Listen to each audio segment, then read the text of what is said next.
நாம தேவனுடைய செய்கையாய் இருக்கிறோம்.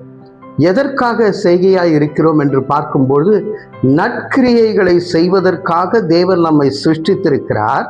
அதற்காகவே முன்னதாகவே நமக்கென்று ஆயத்த பண்ணி கொண்டு இருக்கின்றார்.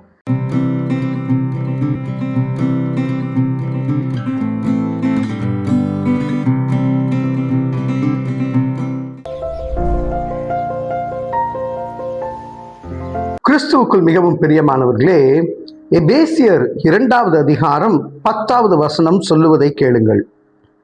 ஏனெனில் நற்கிரியைகளை செய்கிறதற்கு நாம் கிறிஸ்து இயேசுவுக்குள் சிருஷ்டிக்கப்பட்டு தேவனுடைய செய்கையாய் இருக்கிறோம்.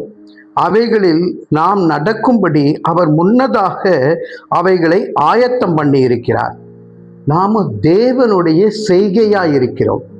எதற்காக செய்கையாய் இருக்கிறோம் என்று பார்க்கும்போது, நற்கிரியைகளை செய்வதற்காக தேவன் நம்மை சிருஷ்டித்திருக்கிறார். அதற்காகவே முன்னதாகவே நமக்கென்று ஆயத்தம் பண்ணி கொண்டு இருக்கின்றார், ஆயத்தம் பண்ணி இருக்கிறார். பிரியமானவர்களே, நீங்கள் வாழுகின்ற இடத்திலே நற்கிரியைகளை செய்யும்படியாக கடவுள் சில ஆயத்தங்களை பண்ணி வைத்திருக்கிறார். நாம் அப்படி செய்கிறோமா? இது யாரிடத்திலே சொல்லுகிறார் என்று 2 வசனங்கள் முன்பதாக பார்க்கும்பொழுது 8வது வசனமும் 9வது வசனமும், கிருபையினாலே விசுவாசத்தை கொண்டு ரட்சிக்கப்பட்டீர்கள். இது உங்களால் உண்டானதல்ல, இது தேவனுடைய ஈவு. ஒருவரும் பெருமை பாராட்டாதபடிக்கு இது கிரியைகளினாலே உண்டானதல்ல. ரட்சிப்பு கிரியைகளினாலே உண்டானதல்ல, கிருபையினாலே உண்டானது, விசுவாசத்தினாலே உண்டானது. நாம இன்னைக்கு கடவுளை விசுவாசிக்கிறோம். இந்த வார்த்தையை கேட்டுக்கொண்டிருக்கின்ற நீங்களும் விசுவாசத்தோடு கேட்டுக்கொண்டிருக்கின்றீர்கள்.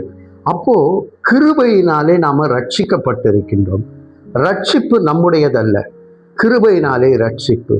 ஆனா கிருபை ரட்சிக்கப்பட்டது நம்முடையது.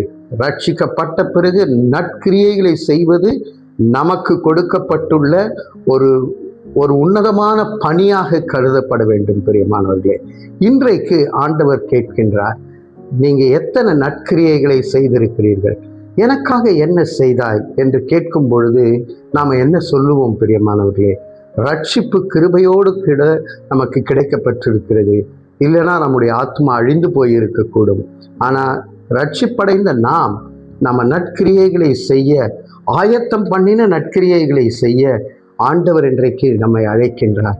எனக்கு எப்போதும் ஆசீர்வாதம் வேணும்னு காத்திருப்பதை காட்டிலும் ஆண்டவருடைய பணிகளை செய்ய, உன்னதமான பணிகளை செய்ய, உத்தம ஊழியக்காரனாய் இருக்க நாம் இன்று அழைக்கப்படுகின்றோம்.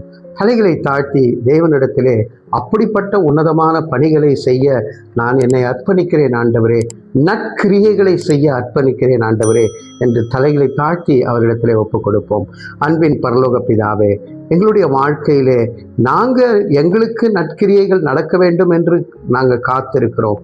ஆனால் நாங்கள் நற்கிரியைகள் செய்கிறவர்களாய் இருக்க, ரட்சிப்படைந்த ஆண்டவரே உமக்கு மகிமை செலுத்த எங்களை தாழ்த்தி உம்முடைய திவ்ய கரத்திலே தெய்வீக சித்தத்துக்கு ஒப்புக் கொடுக்கிறோம். ஜீவனுள்ள நல்ல பிதாவே, ஆமேன், ஆமேன்.